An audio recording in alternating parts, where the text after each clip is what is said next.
Ya.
Células, siendo todo tipo de vejámenes físicos y psicológicos.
Bueno,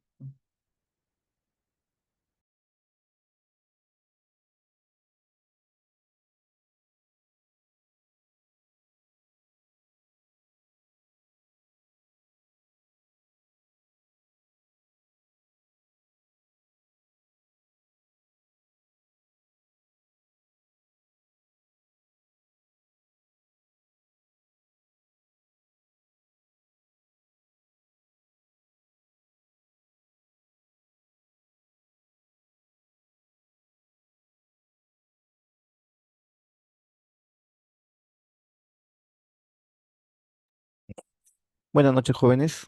¿Me escuchan? Sí, doctor, se lo Ya, escucha. ok. Muy bien. Antes de empezar, bueno, con la sección C, con la que eh, hemos quedado en hacer, bueno, con la sección de con los alumnos de los viernes quedó pendiente de temas de antimicrobianos, sino que en la sección F sucedió que no había, había problemas con un seminario de antianginosos que no llegaron los alumnos. Entonces no se realizó, entonces yo he quedado en que les iba a hacer el día de hoy la clase de antianginosos, ¿no? Entonces, vamos a empezar. Tema es corto, un tema es cortísimo, así que vamos a empezar de una vez con eso.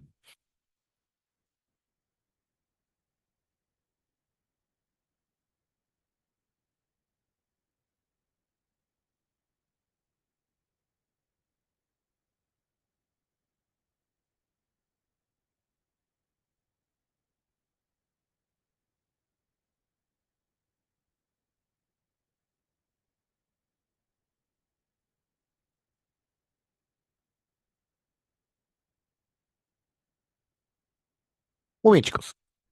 Cuando hablamos del término antianginosos, el nombre lo dice. Anti significa, digamos, contra algo, ¿no? Y angina, la angina de pecho es un cuadro, digamos, sintomático, conjunto de signos y síntomas, o síndrome anginoso que le llaman también, que se caracteriza, tiene una característica, digamos, fisiopatológica estándar, ¿no? ¿Cuál es la fisiopatología o la característica fisiopatológica de la angina de pecho? Es el desequilibrio entre el aporte u oferta, ¿ya? El aporte u oferta, como quieran llamarlo, y la demanda de oxígeno, entre la oferta y la demanda de oxígeno. ¿Qué quiere decir? Que normalmente nosotros eh, tenemos una irrigación coronaria, a menos si una paciente no tiene ningún problema, la oferta está asegurada, el oxígeno llega al corazón.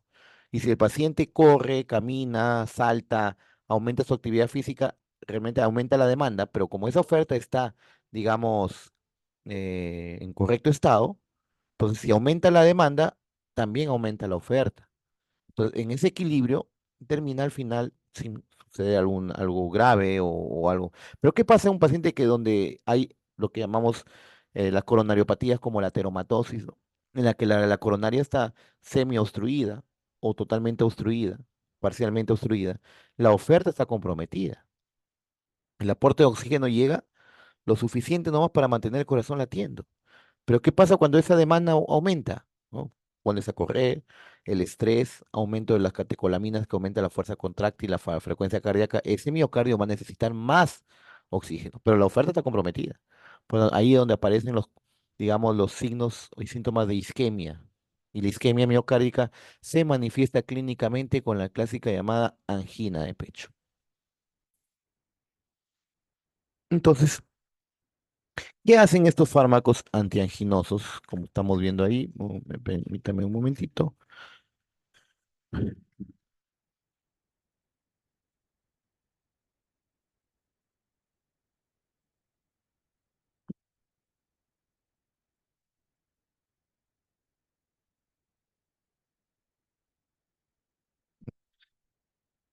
¿Qué hacen? Como ven acá, cuando nos referimos a fármacos antianginosos, dicen se encargan de reducir la sintomatología de la isquemia. O sea, es decir, la sintomatología de la isquemia. ¿Y cuáles son las sintomatologías de la isquemia? Lo que ven ahí, dolor precordial inmenso, tipo opresivo. ¿Qué quiere decir tipo opresivo? Es como si estuvieran presionando el pecho. Imagínate que están echados y alguien te pone una rodilla sobre el pecho, ¿no? Es un dolor opresivo, que es intenso y de aparición brusca, que a veces, no siempre, se irradia hacia el brazo izquierdo o hacia la mandíbula, con cierta sensación de ahogamiento, que aparece cuando hay ejercicio y cede o disminuye con el reposo. ¿Por qué? Por lo mismo que le digo, que cuando hay ejercicio aumenta la demanda y la oferta está comprometida. Miren aquí estas imágenes, miren. Miren que una imagen donde dice 50% de obstrucción, 99% de obstrucción. Aquí ya la sangre no pasa. Aquí ya termina prácticamente un infarto, ¿no? 30% de obstrucción, ¿no? Entonces acá más o menos te van indicando las coronarias. Ustedes ya saben las coronarias, ¿no? El tronco coronario que se divide en dos. Coronario, se divide en la coronaria derecha y coronaria izquierda. La coronaria izquierda, que es la descendente anterior y la circunfleja. y luego las ramas marginales y la coronaria derecha que viene a formar lo que es la descendente posterior y las ramas marginales. Eso ya tienen que saberlo porque ustedes son anatomistas, son fisiólogos. ¿Cuál es el objetivo del tratamiento antianginoso? Lo mismo. Lo mismo que hemos hablado, si hablamos de un desequilibrio entre la oferta y la demanda, entonces los objetivos del tratamiento es tratar de equilibrar esa oferta y demanda. Por eso dice acá, detener la crisis cuando se presenta y reducir la frecuencia de los episodios de la crisis. Las crisis anginosas, ¿no? Hablamos de una angina estable que de vez en cuando puede aparecer. Cuando ya la angina se vuelve inestable o hay un infarto, ya el tratamiento es distinto. Acá solamente vamos a hablar de los fármacos antianginosos, estamos hablando de los fármacos directamente relacionados con la angina de pecho. Porque si hay un cuadro de un infarto, ya entran de ahí, vamos hasta allá, pues, a utilizar unos fármacos de los que ya hemos estudiado anteriormente, como los, en el cuadro de Mostacia, como los antiagregantes plaquetarios, ¿no? Que se da, yo le expliqué en clase, se le da con una dosis un poco más alta, no para aumentar la actividad antiagregante, sino para acelerarla. Ya se los he dicho en clase eso. ¿Ah? Entonces, ¿cuáles son las dos posibilidades dentro de la terapéutica farmacológica? Lo que les he mencionado, ¿no? Mejorar la oferta, es decir, aumentar el flujo coronario y disminuir la demanda miocárdica de oxígeno. Cuando hablamos de aumentar el flujo coronario, ¿cómo lo aumentamos? Con vasodilatadores, pues. Vasodilato las coronarias, mejorando el flujo. ¿Y cómo reducimos la demanda del oxígeno? Disminuyendo el trabajo cardíaco, de varios motivos, de varias formas. Disminuyendo la precarga, quiere decir, haciendo que le llegue menos cantidad de sangre al corazón, digamos, menos sobrecarga en el corazón, eh, disminuyendo el trabajo directamente, disminuyendo la frecuencia cardíaca, disminuyendo la fuerza contráctil y disminuyendo la poscarga también. ¿M? Hacemos que el corazón trabaje menos, ¿no? Ahí están las características que les he dicho hace un momento. Angina es tipo de un dolor tipo opresivo, aquí en medio, justo precordial, como le digo, ¿no? Aquí del esternón al costado, porque detrás del esternón se llama retroesternal, precordial, aquí, solamente en la zona, ¿no? Mayormente se irradia toda esta parte y se puede irradiar al brazo izquierdo, ¿no? Entonces, ¿a qué se debe? A que el miocardio no recibe suficiente oxígeno. ¿Qué quiere decir? A una disminución de la oferta y a un aumento de la demanda. Entonces, los antianginosos se dividen en cuatro grupos: nitritos, nitratos, los antagonistas de calcio y los beta bloqueadores. Y ya volvemos a hablar acá de beta bloqueadores. Hemos hablado casi en la mayoría de, de temas, de todo desde el inicio. Hemos hablado de beta bloqueadores, ¿no? Y volvemos a hablar, volvemos a tocarlo. Por eso les he dicho, el primer tema, la primera unidad es fundamental para casi todo el curso. ¿Ya? Bueno, nitritos ya actualmente ya no se utilizan, vienen incluso en inhalatorios, ¿no?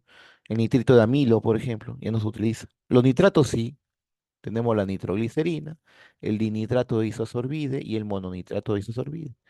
Tenemos los beta bloqueadores, sobre todo los beta 1 selectivos o cardioselectivos, que tenemos el bisoprolol, atenolol, metoprolol, esmolol. Y aquí ya tienen que saber esos nombres, tienen que ustedes ya estar familiarizados con esos nombres, porque ya ustedes ya hasta ahorita ya lo han tocado todo. Y tenemos los antagonistas de calcio, de preferencia los que tienen actividad antianginosa son los que son cronotrópicos negativos. ¿Y cuáles son cronotrópicos negativos? Los los antiarrítmicos tipo 4 según Bauman y Will, los no dihidropiridínicos como el verapamilo y el diltiazem. Entonces, ¿cuáles son, como ven, las características fundamentales o mecanismos fundamentales de la acción antianginosa de estos fármacos? Carecen de actividad antiálgica, quiere decir que no son analgésicos. Si hay un infarto, se les administra, se les coloca junto con los antianginosos, les administramos un analgésico potente como la morfina, por ejemplo. Pero estos de acá no son para el dolor, son para disminuir. Pero si el dolor de la angina es ocasionada por la obstrucción coronaria o la aparición de isquemia, una vez que desaparece la isquemia, el dolor cede también, ¿no? ¿No? Ahí está como en los nitratos, los beta bloqueadores y los antagonistas de calcio, que van a reducir el consumo de miocardio del oxígeno y a mejorar el aporte. ¿Ya? Entonces, lo mismo que hemos mencionado, son capaces de reducir el consumo. Eso quiere decir que disminuyen la demanda y aumentar la oferta o el aporte. ¿Ya? Por ejemplo, aquí, menor consumo de oxígeno, disminuyendo el retorno venoso, que ya lo mencioné hace un momento, o reduciendo la fuerza contráctil, reduciendo la frecuencia cardíaca y en parte también reduciendo la poscarga a través de la vasodilatación. Ahí está, ¿no? Impiden el vasoespasmo coronario, que es aporta lo que es, aumenta la oferta. Muy bien. Entonces hablamos de los nitritos y nitratos. Como dije, los nitritos, los es derivado del ácido nitroso, el nitrito de amilo, es un líquido volátil, ya no se utiliza. Y tenemos los nitratos orgánicos, como los de bajo peso molecular, como el nitrato de glicerilo, o muy comúnmente llamado nitroglicerina.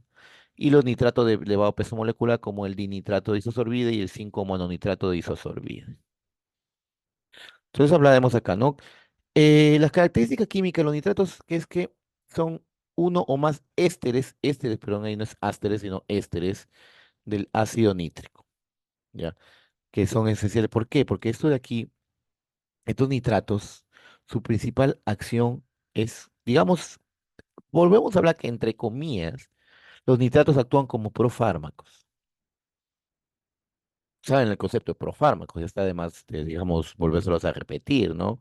Actúan como profármacos, ¿por qué? Porque ingresan al organismo y se convierten en óxido nítrico. Y el que actúa directamente como vasodilatador es el óxido nítrico, por mecanismo de acción que ya de aquí se lo voy a explicar y que ya supongo que ya también han de saber por fisiología cómo el óxido nítrico produce vasodilatación, ¿no? En fisiología, en patología, en histología también, ¿no? Bueno, considerado como son los fármacos de primera línea o de primera elección para el tratamiento de la angina. Se denominan nitrodilatadores o nitrovasodilatadores, ¿no? Aquí está, como vemos, o sea, en sí, como le dije, la acción vasodilatadora es del óxido nítrico, del NO. Así actúa, porque esto de aquí, los nitratos se convierte en óxido nítrico, se convierte en óxido nítrico, ¿ya? Esto es lo que normalmente sucede para la producción de óxido nítrico en una célula endotelial. ¿Ya? Un celo endotelial, el calcio con la óxido nítrico sintasa, ¿no? La L-arginina, que es un aminoácido, ¿no? Produce la L-citrulina y produce el óxido nítrico. Así es como se produce el óxido nítrico. Pero si ustedes consumen la nitroglicerina o los dinitrato, mononitrato de isosorbide, eso se convierte en óxido nítrico. ¿Cómo actúa el óxido nítrico? Activando lo que es la guanilato ciclasa, que es una enzima. ¿Y qué hace esta guanilato ciclasa? Convierte el GMP en GMP cíclico, que es la guanidil monofosfato cíclico. Y este GMP cíclico es el que va a producir la vasodilatación. O sea, en sí no solamente actúa, digamos, en los vasos sanguíneos, ¿ah? Estos fármacos relajan todo tipo de músculo liso, ¿ya? Todo tipo de músculo liso son, digamos, relajados por acción del óxido nítrico. Porque como les vuelvo a decir, estos fármacos se convierten en óxido nítrico. Pero su principal acción o la que queremos, donde es, digamos, la finalidad del tratamiento es como vasodilatadores. ¿Ya? Y ojo, que no solamente dilata arterias, sino tiene mayor afinidad para dilatar venas. Entonces, esa acción venodilatadora también actúan disminuyendo la precarga. Estos fármacos no solamente disminuyen la poscarga, no solamente abren las coronarias para mejorar la oferta, sino disminuye la precarga, la sobrecarga en el corazón, disminuyendo también la demanda. Por eso es que son los fármacos, los nitratos, los de primera línea para el tratamiento de la angina de pecho. ¿Ya? Por eso dice, ¿qué dice acá? Venodilatación, ¿no? Reducción del retorno venoso. Por lo tanto, al reducir el tono venoso, reduce la sobrecarga en el corazón, disminuyendo su trabajo. Vasodilatación arterial, tensión diastólico de la pared ventricular, disminuye también y abre pues, las coronarias, mejorando la irrigación. Pero su principal acción de los nitratos es esta, reducción del retorno venoso. Y esto de aquí, ¿qué hace? Disminuye la demanda de oxígeno en el miocardio. Efecto farmacológico, como ven aquí, vasodilatación, venodilatación, ¿ya? Dosis elevadas puede producir hipotensión, por eso es que hay que tener precaución con el exceso de dosis, por eso su acción en algunos, interacción con algunos fármacos, de los cuales vamos a hablar después, reducen todas o casi todas las fibras tisulares, perdón, musculares lisas, todas las fibras musculares lisas, no vasculares. Por ejemplo, musculatura bronquial, intestinal, tracto viral, uréteres, útero. O sea, en sí, como le vuelvo a decir, la acción de los nitratos es como, digamos, relajar el músculo liso, sino que su principal acción es a nivel vascular. Bien, ahí está lo que hace como es una angina y aparte hay un vasoespasmo, que es su acción antianginosa más importante, como ven ahí, acción directa, permitiendo normalizar el aporte de oxígeno y, como le dije también, disminuyendo el retorno venoso. Tenemos el trinitrato de nitrogliceril, ¿ya? Se absorbe fácilmente, rápidamente, sobre todo se coloca a nivel sublingual, ¿ya? Entonces, su, su efecto de primer paso es prácticamente nulo, porque se absorbe directamente por las venas sublinguales, que ya hemos hablado de eso de las vías de administración. Se metaboliza rápidamente en el hígado, ya por la glutatión nitrato reductasa, que es una enzima. Ya el efecto es casi inmediato por vía sublingual, ¿ya? Pero tiene una acción corta, solamente para mejorar el aporte de la angina cuando aparece la crisis, ¿no? Y en forma prolongada, como ven, hay parches transdérmicos o por infusión endovenosa, porque su tiempo de vida media, como ven ahí, es corta, de 2 a 3 minutos. Tenemos el dinitrato de isosorbide, que viene en sublingual y oral, se metaboliza también a nivel hepático y a nivel vascular, tiene un tiempo de vida media más prolongada que la nitroglicerina. Tenemos el 5-mononitrato de isosorbide, que es uno de sus, el 2 y 5 son uno de sus metabolitos del primero, el que utilizamos el 5-mononitrato. Biodisponibilidad del 100%, se coloca sublingual, ¿ya? Vía sublingual, metabolizado en el hígado, ¿ya? Y se excreta vía renal. Este se utiliza vía sublingual, ¿ya? Aquí tenemos, como ven, por vía intravenosa es que tenemos la nitroglicerina, el mononitrato de isosorbide, perdón, oral y sublingual también. Acá tenemos sublingual. Se utiliza con una biodisponibilidad del 100% intravenosa como todos, ¿no? También tenemos en parche transdérmico, su tiempo de vida media, corto. Los de acá tienen mayor tiempo de vida media, ¿no? Como pueden ver, a ver. Aquí. No sé, aquí lo revisa. Pero son los tres fármacos que utilizan aquí bastante, ¿ya? Sobre todo la nitroglicerina es la de primera línea. Reacciones adversas, cefaleas. ¿Por qué da cefaleas? Por la misma vasodilatación. La vasodilatación a nivel cerebral aumenta la presión intracraneal, el flujo sanguíneo cerebral y provoca cefalea. Es una de las migrañas, por ejemplo, son por vasodilatación cerebral. Puede producir hipotensión ortostática, ¿se acuerdan que les expliqué, no? Miren ahí, la sangre aquí está a nivel del corazón. Cuando uno se sienta o se para, la sangre tiene que haber una vasoconstricción inmediata para subir al cerebro. Y cuando hay una relajación vascular, va a demorar en subir. Entonces, un paciente se puede desmayar, ¿no? Puede producir náuseas, vómitos, rubor facial o rubicondés facial. Y raro puede producir bradicardia. Las interacciones principales son con los inhibidores de la fosfodiesterasa 5. ¿Ya? ¿Y cuáles son los inhibidores de la fosfodiesterasa 5? La clásica llamada pastillita azul, ¿no? El sildenafilo, el taladafilo, ¿ya? El verdanafilo, ¿ya? Son fármacos que actúan de esa forma, son vasodilatadores también. El sildenafilo, el Viagra, eh, son potentes, actúan similar a través del GMP cíclico, ¿ya? ¿Qué es lo que hacen? Producen óxido nítrico y que a través del AMP cíclico dilatan los cuerpos, los vasos de los cuerpos cavernosos, por eso es que provoca la erección. Pero si tú consumes un nitrato junto con estos inhibidores de la fosfodiesterasa 5, terminan provocando mayor hipotensión, pudiendo provocar shock. Por eso es que tiene que, puede interactuar y ser peligroso el uso de estos concomitantes de estos fármacos. Ahí están las aplicaciones terapéuticas en caso de angina de esfuerzo, angina de reposo, angina inestable o en caso de infarto agudo del miocardio es utilizada por vía endovenosa para mejorar, digamos, el trabajo cardíaco en forma más intensa, ¿no? Otro grupo farmacológico que tenemos, los beta bloqueadores de los que ya estamos cansados de hablar, ¿no? Todo el mundo ya ha escuchado de los beta bloqueadores de la segunda, tercera clase, creo que hemos hablado de sistema autónomo, ¿no? Son fármacos, como ven ahí, antiarrítmicos, antihipertensores, antianginosos. ¿Qué es lo que hacen estos fármacos? Ustedes ya saben ya. Son cronotrópicos negativos. Esto quiere decir que van a bajar la frecuencia cardíaca. Al bajar la frecuencia cardíaca, por ende, va a bajar las veces que late, y por ende, el trabajo del miocardio. Va a disminuir la fuerza contráctil con la fuerza con la que se va a contraer el corazón. Por ende, también el trabajo, ¿no? Eso es como funciona aquí. Entonces, como ven aquí, en caso de angina de esfuerzo, aumenta la tolerancia al ejercicio. En caso de angina inestable, disminuye las crisis o manifestaciones clínicas. En caso de angina de reposo, paciente que ya no está en angina, ya ese paciente tiene que ser intervenido rápidamente, ¿ya? Entonces, ahí no se recomienda el uso de beta bloqueadores, ¿ya? En caso de angina de reposo, después de lo demás sí.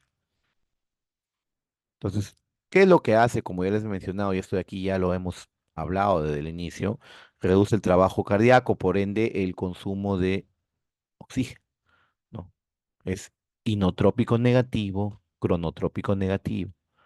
¿Ya? También disminuye como la presión, baja la presión arterial también.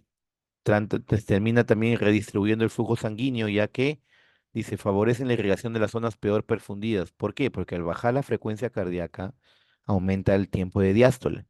Y recuerden que las coronarias se irrigan durante la diástole. Entonces, por eso es que al mejorar o al disminuir la frecuencia cardíaca, aumenta el tiempo de diástole. Entonces, le da una mayor facilidad para que haya una irrigación completa coronaria, ¿no? Incluso ahí dice, la administración inmediata post-infarto consigue reducir la aparición de reinfartos o de isquemia recurrente. ¿Por qué? Porque disminuye ese corazón que está dañado y lo hace que trabaje menos. ¿Ya? Aquí este punto de al final es importante, dice, no se debe suspender de forma brusca porque produce lo que se llama efecto rebote, ¿ya? Efecto rebote. Aquí tiene varios de estos de acá, ¿ya? Pero los principales tenemos el atenolol, bisoprolol, ¿ya? Atenolol y bisoprolol son beta uno selectivos o cardioselectivos. Y si de uso endovenoso tenemos el esmolol, beta uno también. Beta 1 bloqueadores. Y por último, tenemos el grupo de los antagonistas de calcio. Como pueden ver, esto aquí también ya lo hemos estudiado, también antiarrítmicos. Tenemos el grupo de los dihidropiridínicos y los no dihidropiridínicos. ¿Ya? De los dihidropiridínicos, como sabemos, son potentes vasodilatadores, no tienen acción en el sistema nodal. Tenemos el nifedipino y el amlodipino. De los no dihidropiridínicos, que tenemos el verapamil y el tiacén, aparte de ser vasodilatadores, reducen la conductancia en el nodo auriculoventricular. Esto quiere decir que son cronotrópicos negativos, ¿ya? Entonces, cuando hablamos dentro de los antianginosos, los más recomendables son los no dihidropiridínicos. Tenemos los no dihidropiridínicos. ¿Por qué? Por su efecto cronotrópico negativo, pues jóvenes. Tienen un efecto cronotrópico negativo. Entonces, al ser cronotrópico negativo, voy a bajar la frecuencia. Por ende, el trabajo cardíaco. Tenemos ahí, ¿no? Incluso las dosificaciones, ¿no? Para que tengan una idea. Ahí está, el verapamil está a la dosis de 80 a 120 miligramos cada 8 horas, como dice ahí, ¿no? Pero como le dije, tenemos el uso de esos dos fármacos, son los ideales. ¿Por qué? Aparte que y eso ya se los he dicho también cuando hemos hablado dentro de antihipertensivos. Los dihidropiridínicos, el nifedipino, el nodipino, por ejemplo, como son vasodilatadores potentes, arteriales sobre todo, y no tienen acción en el nodo auriculoventricular, entonces provocan una taquicardia refleja. Al haber vasodilatación, inmediatamente se descarga la noradrenalina, provocando aumento de la frecuencia cardíaca. Y podría ser contraproducente en una angina de pecho, ¿no? ¿Cómo hacen, cómo actúan ahí? Como ven, bloquean la entrada de calcio a través de los canales dependientes de voltaje tipo L. En células cardíacas muscular lisa vascular y también en otro músculo liso. Por eso es que también se utiliza, también relaja el músculo uterino y otros músculos lisos, también tienen cierta acción broncodilatadora, ¿no? Entonces bloquean este canal de potasio, perdón, este canal de calcio, voltaje dependiente. Entonces, no, al no ingresar el calcio, ya sabemos, pues, el calcio es el que contrae. Al no ingresar el calcio, no hay actividad, hay relajación, ¿no? Entonces acá tenemos los dihidropiridínicos, vasodilatación, poco ningún efecto depresor sobre el nodo sinoauricular y auriculoventricular, por lo tanto no son cronotrópicos negativos, al contrario, respuesta simpática compensatoria que te provoca una taquicardia refleja y aumento del consumo de oxígeno. Por eso que contrarresta la acción antianginosa.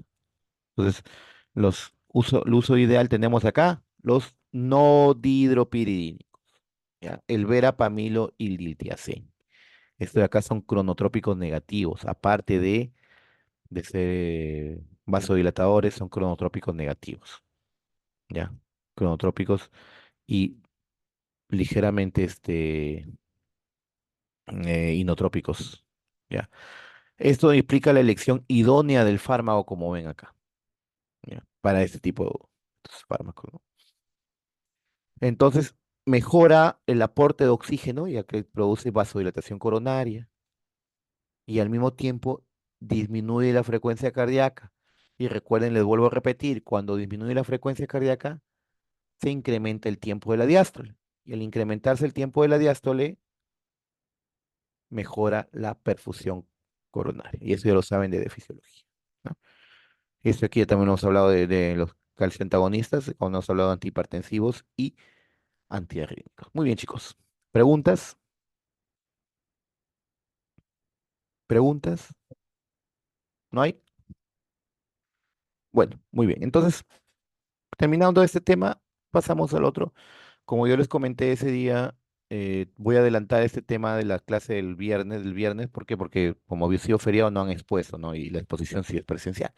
Así que voy a adelantarlo para poder tener tiempo ese día de que puedan exponer. Un ratito, les doy unos 5 minutitos antes de empezar la clase.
Muy bien, jóvenes, continuando con la clase.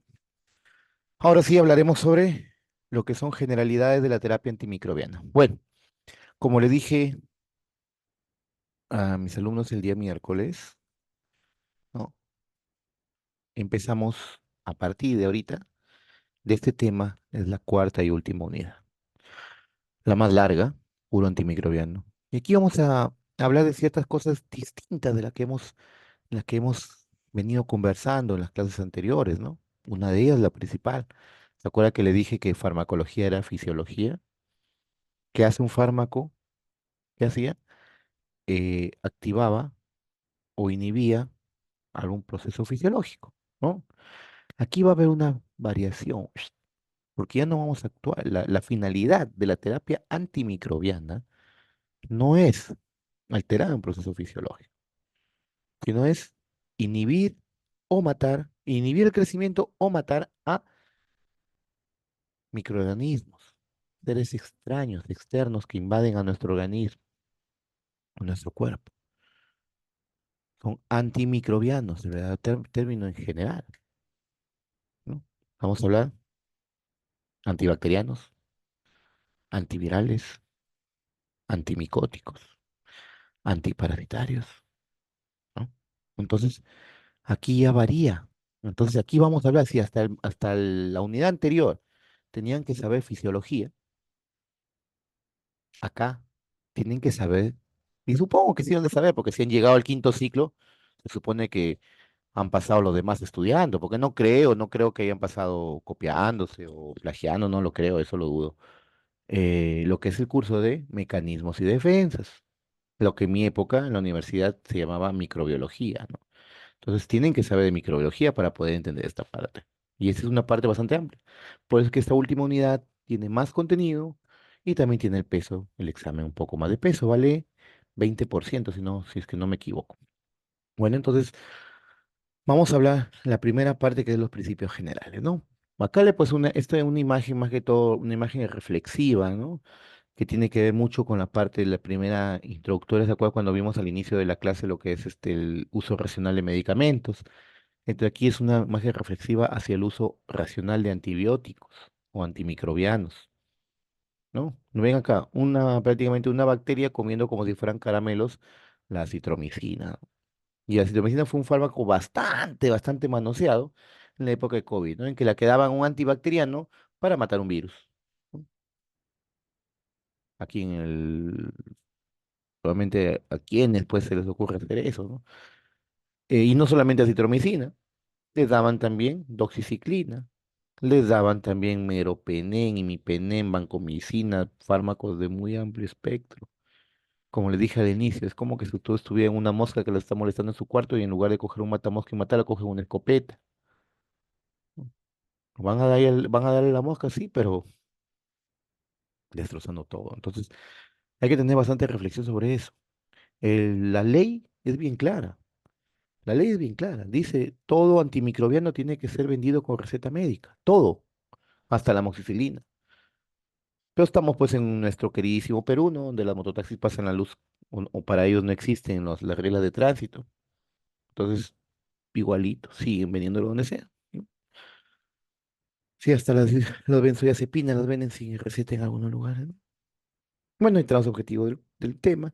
Entonces, hablaremos en una forma introductoria, parte de la historia de la microbiología, ¿no? De los antimicrobianos.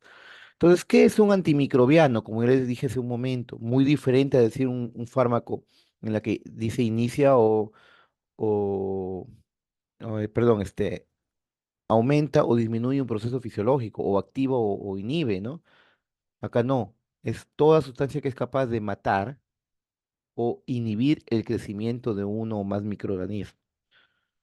Entonces, en la antigüedad, antes de la era, antes en la que se creía, pues, que las enfermedades eran productos de mágicos religiosas, eran productos de castigos divinos. No se sabían que eran producidos por algunos microorganismos, ¿no? No sabían la existencia de los microorganismos, mejor dicho.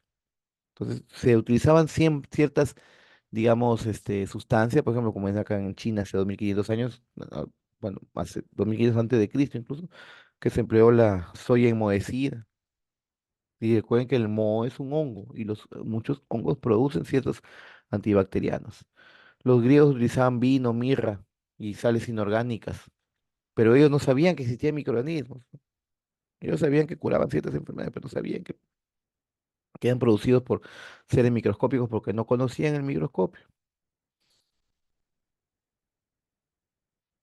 Luego viene la era pre-antimicrobiana. Ojo, aquí en la era pre-antimicrobiana ya se sabía que existían microorganismos, ¿ya? Janssen creó el microscopio. Leeuwenhoek, Pasteur estudiaron los microorganismos.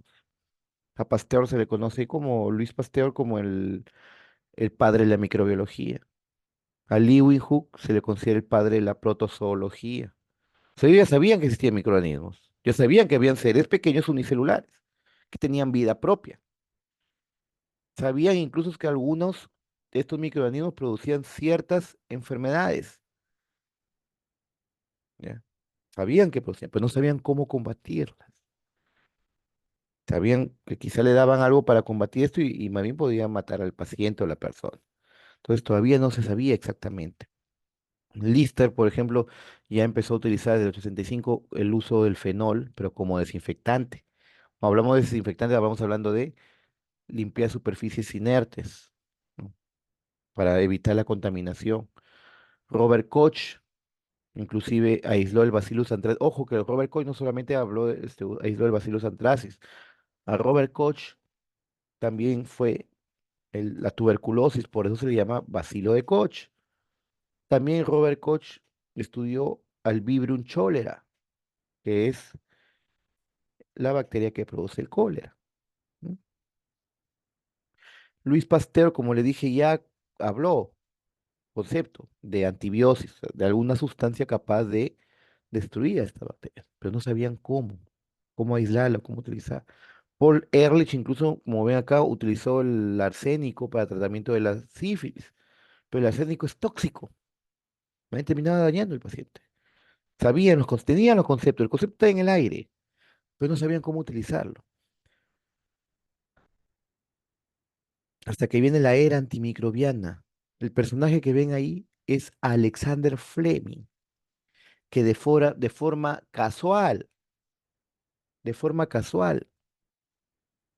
estaba trabajando con una cepa de Staphylococcus aureus en su laboratorio y de forma casual dejó la ventana abierta y se formó un hongo en las placas que inhibieron el crecimiento bacteriano.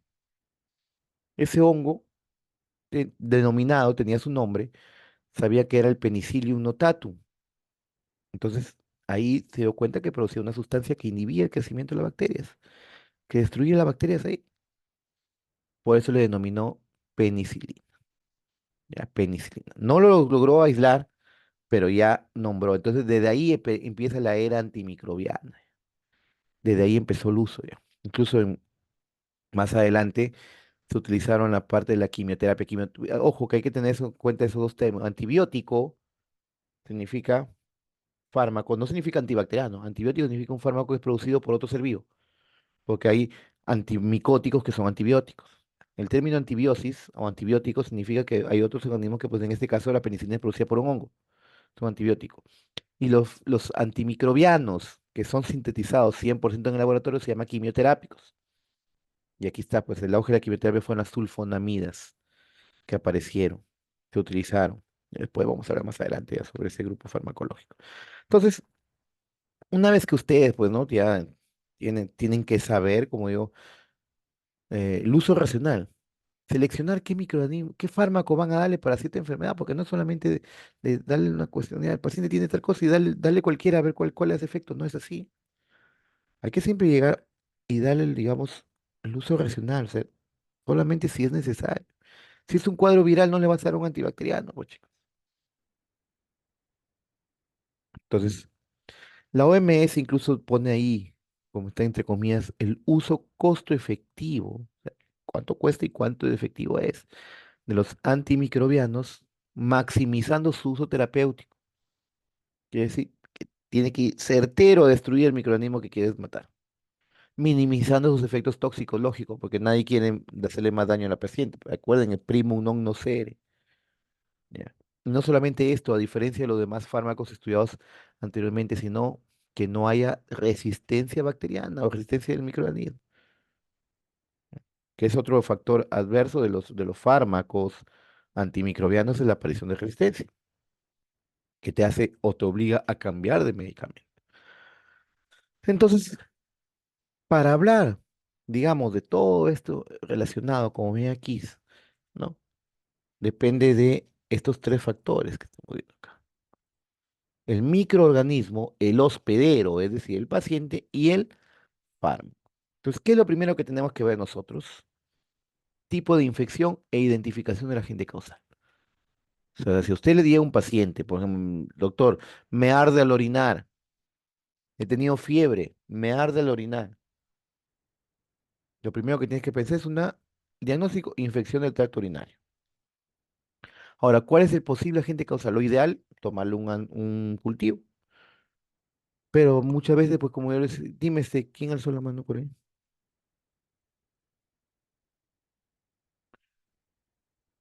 No, pues se ve que yo alzó la mano, pero no alzó la mano. Un ratito.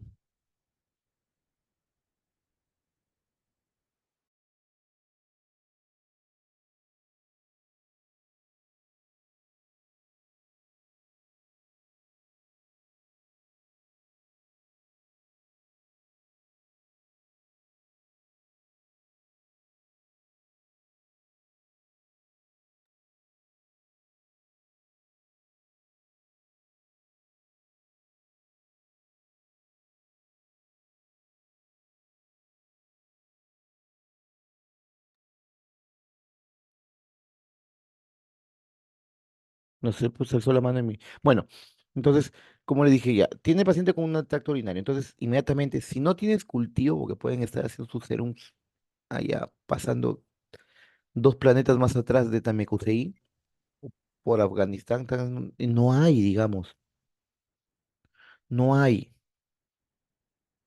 un laboratorio para hacer un cultivo, pues hay que ir a la parte epidemiológica. Entonces, inmediatamente sabes. Identificación genética, ¿cuál es la causa más común de infección del tracto urinario? Escherichia coli. ¿No? Paciente que llega con un dolor de garganta, fiebre, le abre la garganta y le ves pus en las amígdalas. Entonces, ¿cuál es el principal agente causal de de la faringomielitis aguda? Streptococcus pyogenes. Entonces, ya más o menos, pues, viene un paciente con dolor de oído, Le pones la autoscopía y ves la membrana timpánica bombada, dolor, fiebre, otitis media aguda. ¿Cuál es el agente causal? Aquí son tres fármacos, los microorganismos principales causales. Tenemos el, el Haemophilus influenza, Streptococcus pneumoniae, Moraxella catarrhalis. Entonces ya, y si tú ya sabes ya más o menos cuál es el agente causal, si es que no tienes un cultivo, si tuvieras un cultivo, pues excelente, ya sabes cuál va a ser. Entonces, una vez que ya detectaron, lo identificaron el agente causal, ver la susceptibilidad o resistencia de este agente causal. Por ejemplo, viene una infección de tracto urinario, tú te imaginaste, Escherichia coli, ya pues, tú sabes que la Escherichia coli es un gran negativo y la resistencia a la penicilina es alta, no vas a usar penicilina. Sensibilidad, fluoroquinolonas, por ejemplo, cefalosporina de segunda o tercera generación, aminoglucósidos, ¿no? Ya más o menos te vas teniendo en cuenta cuál es su susceptibilidad o resistencia a ese agente causal. Tercero, ver factores del hospedero. Por ejemplo, el paciente está gestando, no le vas a poner una quinolona o una tetraciclina. El paciente es adulto mayor, no le vas a dar un fármaco que sea tóxico. Es paciente con enfermedad renal crónica, no le vas a dar un fármaco que se excrete por el riñón. Tú tienes esos factores de los peros, eso también lo vamos a conversar. Factores relacionados con el fármaco, del mismo fármaco. O sea, cuál es su, digamos, su actividad, su farmacocinética, su farmacodinámica. Entonces, tienen que determinar todo eso, y eso lo hacen en segundos. O sea, acá estamos aprendiendo recién. Ya cuando ustedes están ya en el campo clínico con el paciente al frente, ya ustedes inmediatamente, el paciente está dando los síntomas y tú ya, tu cabeza están creando qué posible enfermedad y qué posible agente causal tiene. Examinas, todo completes, llegas a tu diagnóstico inmediatamente y ya sabes cuáles son los pasos a seguir para que elijas el antimicrobiano requerido. Entonces, ¿qué habla? Dice la visión general antimicrobiana. ¿Qué les dije? La terapia antimicrobiana depende de tres factores. ¿Se acuerda que le dije? El agente causal o microorganismo, el antimicrobiano, o sea, el fármaco, y el hospedero, es decir, el paciente. Y entre ellos se van a interrelacionar. Por ejemplo, si hablamos del agente causal, podemos ver lo que es el tamaño del inóculo, qué cantidad de inóculo está ingresando. Vas a un restaurante, te dan mayonesa que está contaminada por salmonela. Uno cogió una papita, una papa frita, puso un poco y se lo comió. Otro le gustó bastante mayonesa. ¿Cuál creen que se va a enfermar más intensamente? El que comió más mayonesa, porque hubo mayor cantidad de microorganismos que ingresó. ¿Se acuerdan en la época de COVID? ¿Quiénes se enfermaban peor o más rápido? Los que tenían mayor cantidad de aerosoles que habían ingresado al organismo. La virulencia del microorganismo. ¿Se acuerdan esos términos patogenicidad y virulencia? La patogenicidad es la capacidad que tiene un microorganismo para producir enfermedad. O sea, si el microorganismo, como dice, es patógeno, ¿qué quiere decir? Que ese microorganismo va a producir enfermedad. Y si no es no patógeno, no va a producir enfermedad.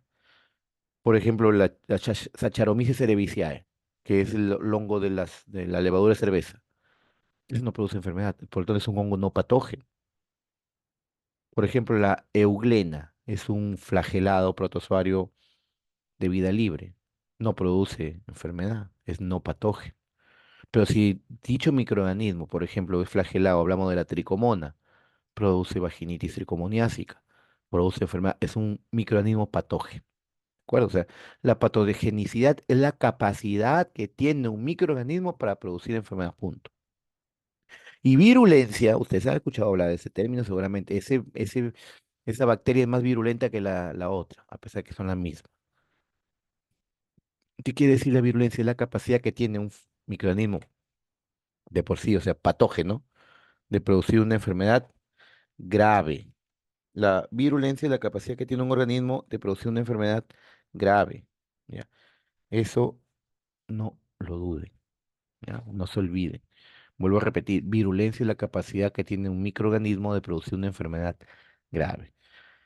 Dentro de los factores Del antimicrobiano podemos hablar del espectro, si es de pequeño o de amplio espectro. Pequeño espectro cuando solamente se está utilizado, digamos, para ciertos grupos de microorganismos, de amplio espectro para actividades en grupos grandes. La penetración tisular, paciente, por ejemplo, que tiene meningitis, le hace un cultivo líquido cefalorraquídeo y esa bacteria es sensible a ese fármaco, el fármaco no atraviesa la barrera hematocefálica, nunca va a llegar. ¿M? El perfil de seguridad del fármaco, el costo también tiene que ver mucho. Tengan por seguro que si usted le receta un fármaco caro a un paciente con una enfermedad infecciosa, tengan por seguro que el tratamiento, supongamos, que dure 7 días, tengan por seguro que en el tercer día que el paciente ya se siente mejor, deja de tomar. ¿M? Hay que ver también eso. Los factores del hospedero, o sea, del paciente, podemos hablar pues cómo está su sistema inmunológico. Paciente inmunodeprimido va a haber una enfermedad más potente o mortal. Las comorbilidades. Paciente, por ejemplo, que tiene diabetes mellitus, lupus, paciente sin leucemia, por ejemplo, ¿no? Tiene una enfermedad concomitante, la enfermedad o la infección puede ser peor, ¿no? Entonces, aquí vamos a interrelacionar, por ejemplo, entre el antimicrobiano y el agente causal, la resistencia o sensibilidad, ¿no?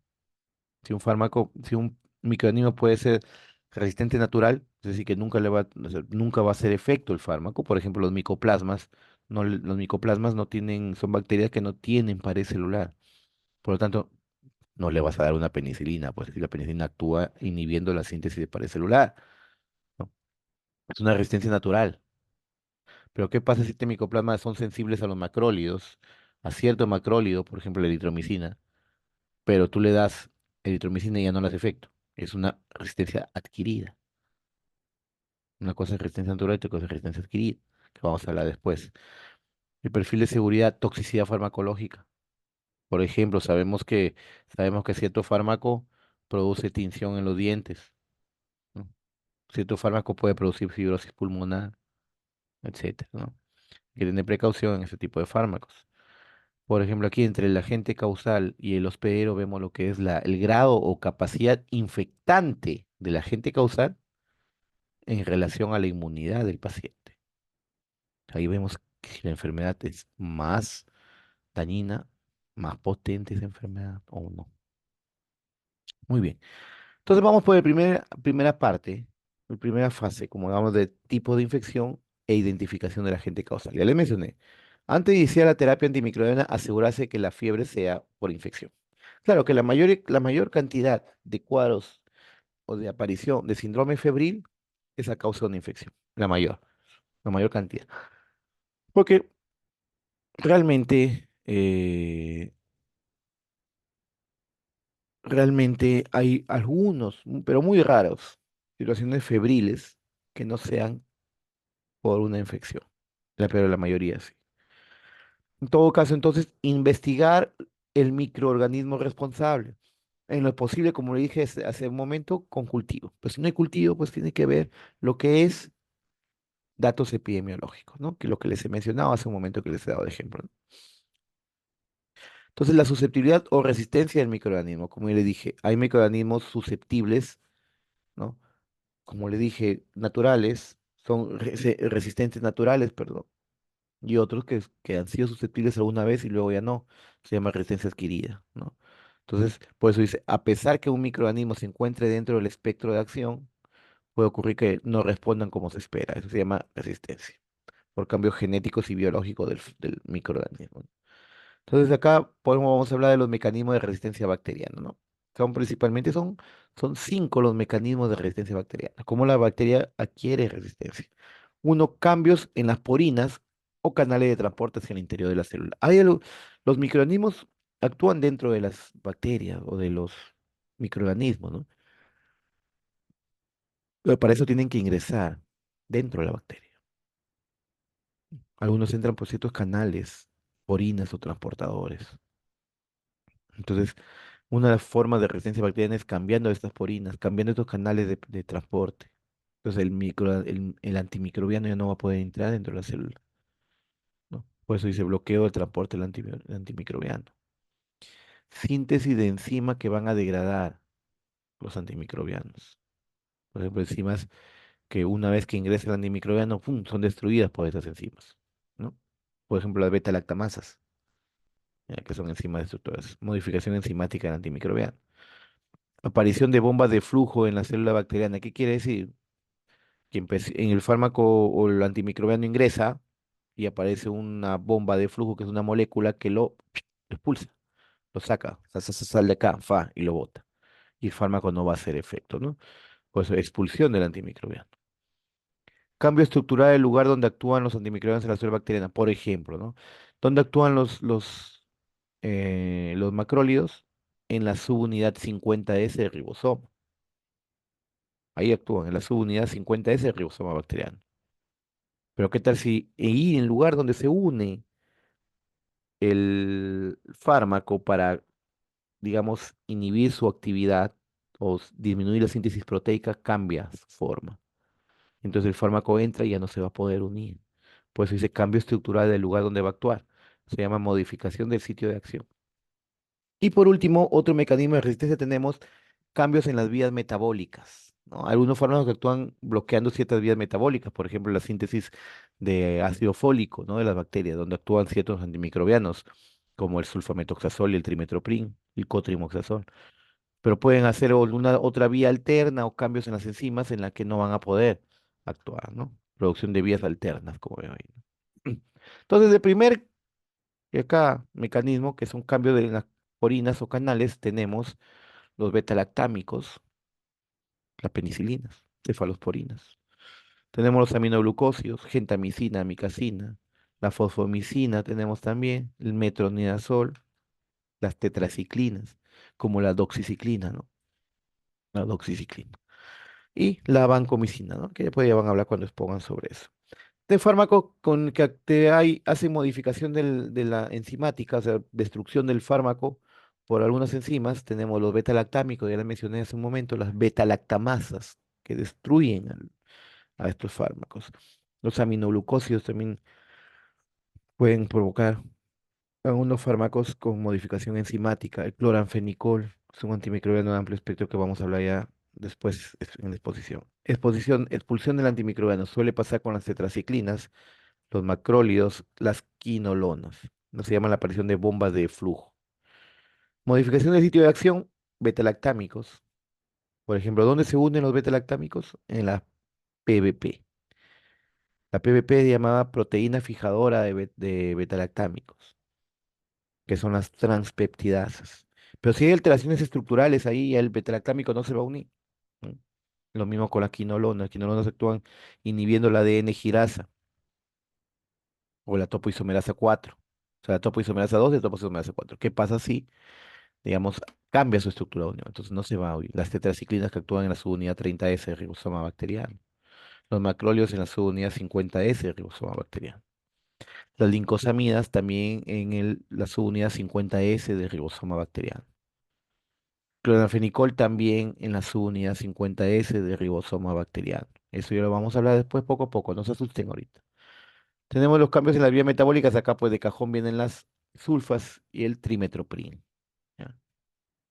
Muy bien, muy bien. Factores del hospedero. Chicos, me dan un minutito, por favor.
Muy bien, chicos, continuando. Ahora hablaremos de los factores del hospedero. Estamos hablando del paciente, ¿no? Como les mencioné temprano, ¿no? Tenemos, por ejemplo, la edad. No es lo mismo tratar a un niño que tratar a un anciano, un adulto. Presencia de comorbilidades, ¿no? Ya les mencioné, paciente con diabetes mellitus, un paciente inmunodeprimido, paciente con leucemia, con cáncer, con VIH, ¿no? Embarazo y lactancia también. Ahí hay ciertas, digamos, variaciones en el metabolismo, la farmacocinética de los fármacos. Y no solamente eso, también la acción o la categoría del fármaco para el daño en el feto. Por ejemplo, los betalactámicos son categoría B, los aminoglucósidos son categoría C, las tetraciclinas son categoría D, inclusive algunos consideran como X. Entonces habría que ver la obesidad, ¿no? La obesidad cambia en lo que son los volúmenes de distribución, a unos fármacos que tienden a acumularse en la grasa, etcétera. Y ciertas peculiaridades idiosincráticas de pacientes que son susceptibles genéticamente a las reacciones tipo B, como síndrome de Stevens-Johnson, eritema multiforme, etcétera. La necrólisis epidémica tóxica que es mortal, reacciones de hipersensibilidad, ¿no? Tipo uno, tipo 2, tipo 3, tipo 4, que lo he mencionado, he estudiado al inicio, ¿no?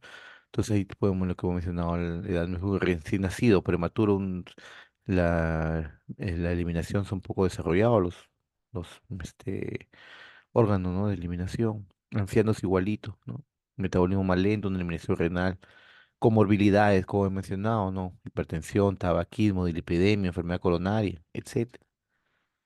Farmacocinéticas en el embarazo, ¿no? La disminución dentro de la absorción oral, los fármacos de absorción oral pueden haber disminución de la motilidad gastrointestinal, disminución de la secreción de ácido clorhídrico, aumento del pH, este, disminución de la velocidad del vacío gástrico, etcétera, ¿no? Ahí está la obesidad, como ya les he mencionado hace un momento, ¿no? Ahora, los factores relacionados con el fármaco. Entonces, aquí podemos hablar, pues, la actividad o la capacidad que tiene dentro de la actividad con las bacterias. Tenemos la concentración mínima inhibitoria, que es la menor concentración del antibiótico capaz de inhibir el crecimiento de 10 a las 5 bacterias en un mililitro de medio de cultivo tras 18 a 24 horas de incubación. A mí solamente con que me digan qué significa CMI, punto, que es la menor concentración del antimicrobiano capaz de inhibir el crecimiento bacteriano. Y la CMB es la menor concentración del antimicrobiano capaz de destruir o eliminar a las bacterias. El concepto de concentración mínima inhibitoria es análogo a lo que nosotros llamamos como concentración mínima eficaz de los demás fármacos. Pero aquí no podemos hablar de concentración mínima eficaz porque no está actuando en ninguna parte de nuestro organismo. Y lo que va a detener es el crecimiento bacteriano. ¿De acuerdo? Entonces, para hablar de en qué momento el antimicrobiano empieza a hacer efecto, no hablamos de concentración mínima eficaz por si acaso. Acá hablamos de concentración mínima inhibitoria. ¿Ya? Entonces, el objetivo primario del tratamiento es conseguir una concentración tisular que supere la CMI, pues, ¿no? La CMI, como le dije, es el análogo a la concentración mínima eficaz. En los fármacos convencionales que ya hemos estudiado, el objetivo primario es pasar la concentración mínima eficaz para que empiece a hacer efecto, ¿no? Pero aquí no, aquí hablamos de concentración mínima inhibitoria. Inclusive, hay una curva tan similar a la que hemos estudiado que aquí les voy a mencionar, ¿no? Entonces, aquí es lo que le he mencionado. Es fundamental valorar la relación entre actividad antibacteriana y concentración alcanzada por antibiótico en el lugar de infección. Estamos hablando de un fármaco bactericida, es aquel fármaco que va a producir la muerte del microorganismo. Quiere decir que llegan a atravesar la concentración mínima bactericida.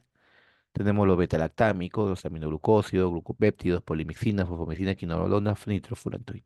Y bacteriostáticos son aquellos fármacos que solamente llegan a atravesar la concentración mínima inhibitoria. No llegan hasta la concentración mínima bactericida, porque si llegan ya serían dosis demasiado altas o muy tóxicas. Entonces, a estos fármacos que solamente llegan a atravesar la concentración mínima inhibitoria se les denomina bacteriostáticos. Como ven ahí, inhiben el crecimiento y la replicación bacteriana. Ojo que al inhibir solamente, pues al final es el microorganismo sigue estando viable, ¿ah? El microorganismo sigue estando viable, por eso es que estos fármacos bacteriostáticos dependen, digamos, de la actividad del sistema inmunológico. O sea, el sistema inmunológico tiene que destruir a estos microorganismos o sea, que han detenido su crecimiento, pero todavía pueden, una vez que suspendes el fármaco, puede, digamos, reactivarse su actividad.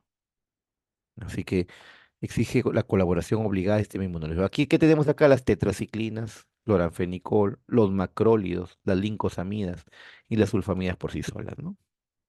Aquí está la curva, como les dije, ¿no? Miren, aquí, concentración mínima inhibitoria.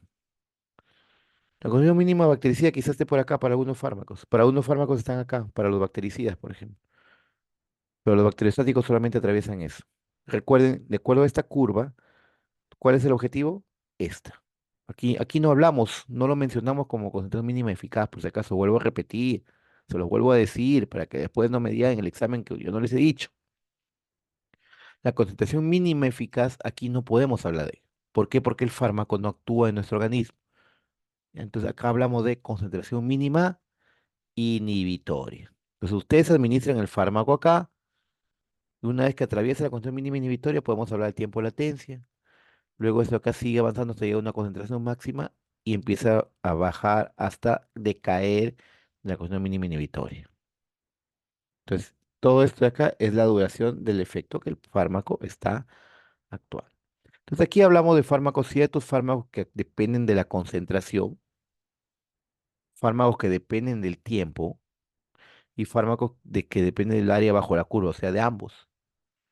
Aquí lo importante, por ejemplo, fármacos que dependen de la concentración tenemos los aminoglucósidos y la fluoroquinolona. Quiere decir que si el fármaco tú le vas más concentrado, su actividad va a ser mejor. Así lo espacios también. Fármacos que dependen del tiempo, quiere decir que hay que estarle dando muy seguido. Mientras más corto es el tiempo de espacio entre una dosis y otra, es mejor. Depende del tiempo. Aquí tenemos los betalactámicos, por ejemplo. Los betalactámicos, las penicilinas. Depende del tiempo. Y los que dependen del área bajo la curva, tenemos las tetraciclinas y la acitromicina, principalmente.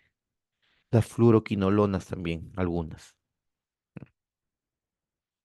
Creo que vamos a hablar así nomás algo somero para que ustedes más o menos lo entiendan. Acá le volvemos a decir, ¿qué quiere decir esto de aquí? Que dependen del tiempo, es el porcentaje del tiempo del intervalo de administración en el cual las concentraciones son mayores que la concentración mínima inhibitoria. Cuando hablamos de esto de acá del tiempo por sobre la concentración mínima inhibitoria, podemos hablar del tiempo de duración del efecto, ¿no? En los fármacos convencionales. Es todo el tiempo que el fármaco permanece por encima. ¿Y quiénes dependen de esto? Ya les mencioné, aquí lo tenemos. ¿Quiénes dependen del tiempo? Los beta-lactámicos, sobre todo, son los más importantes. Cuando les pregunten, si es que les preguntan en algún examen, ¿no? Los más importantes acá tenemos los beta-lactámicos. Los fármacos que dependen de la concentración, ¿ya? Tenemos las aminoglucósidos acá. Sí, de cajón, aminoglucósidos. Y los fármacos que dependen del área bajo la curva, como les vuelvo a decir, todo lo que concierne debajo de esto, tanto de la concentración como del tiempo. Aquí hablamos, por ejemplo, tenemos la acitromicina. La citromicina. Estos fármacos, sobre todo los que dependen de la concentración y del área bajo la curva, son fármacos que tienen un efecto postantibiótico prolongado. Entonces vamos a entender ese concepto. ¿Qué es el efecto postantibiótico? Es el efecto que todavía permanece una vez que suspendes el fármaco. Por ejemplo, la citromicina tiene un efecto postantibiótico bastante prolongado, ¿ya? Bastante prolongado. Eso depende del área bajo la curva. ¿Qué quiere decir? Por ejemplo, la citromicina le das una vez al día, te das por 3 días y su efecto pues, perdura por 5 días. Los aminoglucósidos también tienen un efecto postantibiótico prolongado. En cambio, los fármacos que dependen del tiempo, ¿cuáles dije que principales ahí son los beta-lactámicos? Estos fármacos tienen efecto postantibiótico corto, por eso es que hay que darles seguido. Por ejemplo, las penicilinas cristalinas se tienen que dar cada 4 horas. La penicilina G sódica o la penicilina G potásica. Y ya hablaremos eso de ahí la próxima semana que hablemos sobre eh, bueno, esta semana, el viernes, el que hablemos de betalactámicos, ¿no? Entonces, la clasificación de los antibacterianos va a depender. Según su origen, podemos decir antibiótico. ¿Qué quiere decir? que su origen es producida por otros microorganismos. La penicilina, por ejemplo. Quimioterápicos son sintetizados desde un inicio, creados, originados en el laboratorio. Las sulfas, por ejemplo. Según su efecto, pueden ser bactericidas si es que atraviesan la concentración mínima bactericida y pueden ser bacteriostáticos si exceden la concentración mínima inhibitoria y no llegan a la concentración mínima bactericida. Según su mecanismo de acción, pueden ser un grupo que inhiben la síntesis de pared celular, ejemplo, los betalactámicos, los que alteran la membrana celular como las polimixinas, los que inhiben la síntesis proteica, 30S, tetraciclinas aminoglucósidos, 50S, macrólidos, lincosamidas, inhiben la síntesis de función de los ácidos nucleicos, las fluoroquinolonas, por ejemplo, interfieren en el sistema metabólico, las sulfas, por ejemplo. ¿M? Ya poco a poco vamos a ir teniendo, pero aquí hay que estudiar bastante, chicos. Esta unidad es primordial, fundamental. Usted, con esta unidad vale el 20%, vale el doble que la primera, para que más o menos se den cuenta. Tenemos según su espectro, fármacos de espectro reducido, o sea, solamente tienen para una cierta actividad. Por ejemplo, las penicilinas. La penicilina tiene un espectro reducido, su acción es mayormente sobre gram positivos. Luego tenemos los de espectro ampliado, donde hacen ciertas modificaciones para ampliar un poco más su espectro. Por ejemplo, las aminopenicilina, la amoxicilina. La amoxicilina es un fármaco de espectro ampliado. ¿Ya? Ha habido modificaciones de las moléculas originales para ampliar un poco más. Por ejemplo, la amoxicilina tiene cierta actividad sobre algunos gram negativos. Los de amplio espectro son fármacos que actúan sobre gran grupo de fármacos. Por ejemplo, los carbapenems, que es un tipo de betalactámico que son de amplio espectro, tanto gram positivos como gram negativos. Entonces aquí tenemos pues los inhibidores de la pared celular, como ya le mencioné hace un momento, los que están ahí, betalactámicos, vancomicina. Alteración de la membrana, las polimixinas. De la síntesis proteica, ¿no? Ya las mencioné hace un momento también. De la síntesis de ácidos nucleicos también ya lo mencioné hace un momento. ADN, de quinolonas y ARN, rifampicina. Interferencia en sistemas metabólicos, las sulfonamidas, el trimetope. Fácil, fácil. Yo siempre les he dicho en principio, la farmacología es facilista, facilísima. Bueno, combinación de fármacos. Algunas patologías requieren de la combinación de algunos fármacos, pero son patologías ya, digamos, severas, pacientes delicados, pacientes con sepsis. ¿No? Entonces, como dice, preferir utilizar un único antibiótico, ¿no? Pero como le digo, hay situaciones en las que se necesita la combinación de algunos fármacos. Tenemos sinergismo de sumación, dos bacteriostáticos. Sinergismo de potenciación, dos bactericidas, es la más usada. Por ejemplo, una sepsis neonatal. Un neonato, cuando hace sepsis, una infección severa, lo hace con un grupo distinto de microorganismos. Si hablamos de punto de vista epidemiológico, principalmente es por la Streptococcus agalactiae, la Listeria monocytogenes y la Escherichia coli. Entonces ahí se utiliza dos bactericidas. Pues. Utilizamos la amicacina con la ampicilina. La ampicilina es un aminopenicilina para los gram positivos, como la Listeria monocytogenes y la Streptococcus galactiae. Y combinamos con un aminoglucósido como la amicacina para la Escherichia coli, que es un gran negativo. Entonces es una combinación de dos bactericidas. Pues. La que no se debería utilizar mayormente son un bactericida con un bacteriostático, salvo algunas excepciones, ¿no? Como los antituberculosis. Pero ¿por qué no se debe utilizar, digamos, entre un bactericida y un bacteriostático? ¿Por qué? Porque recuerden que los bactericidas matan a las bacterias que están en constante crecimiento. ¿Y el bacteriostático qué hace? Detiene el crecimiento. Entonces se van a contrarrestar sus efectos, salvo algunas excepciones, como ya la mencioné. Entonces, ¿en qué caso está justificado, como ven ahí, reducir el riesgo de resistencia? Antituberculosos, por ejemplo. Son cuatro fármacos. Cuatro. ¿Por qué? Porque cada uno actúa con diferente mecanismo de acción. Uno, por ejemplo, la isoniazida inhibe la síntesis de ácidos micólicos. La rifampicina inhibe la ARN. La piracinamida igual, etcétera. Como terapia inicial en algunos sepsis neonatal, que ya los di de ejemplo. En infecciones polimicrobianas, sepsis neonatal también. Reducir la toxicidad de algunos fármacos. producen sinergia, ¿no? Sinergia y potenciación, por ejemplo. Complicación de la terapia antimicrobiana, pues la mayoría de fármacos tienen, pero siempre hay que, como digamos, evitar o ver algunas toxicidad. Por ejemplo, la vancomicina puede ser tóxica, nefrotóxica. Los aminoglucósidos son nefrotóxicos, ototóxicos. ¿M? Y esos fármacos que tienen mayor toxicidad se usan al final, cuando los fármacos más, digamos, más inocuos han fallado. Sino que hacen aquí, lo primero que se dan, tienen una infección urinaria, lo primero que hacen es gentamicina o amicacina. Son fármacos tóxicos, chicos. Pueden dejar sordo a un paciente. ¿M? Entonces, las reacciones de hipersensibilidad, la mayoría, ojo, que yo les he dicho, ¿cuáles son las principales causas de hipersensibilidad o de alergias? Los antimicrobianos. La segunda, los AINES. Te os he dicho de principio.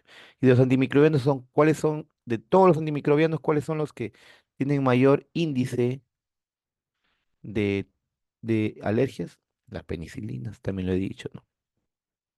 Toxicidad directa y las superinfecciones microbianas. ¿Cuáles son las superinfecciones bacterianas? Cuando consumes algunos antimicrobianos y destruyen parte de tu flora normal, haciendo que sea susceptible a otra infección. Por ejemplo, eh, algunos antimicrobianos de amplio espectro que destruyen tu flora intestinal y empiezan a proliferar algunos microorganismos que son patógenos y produce diarrea, por ejemplo.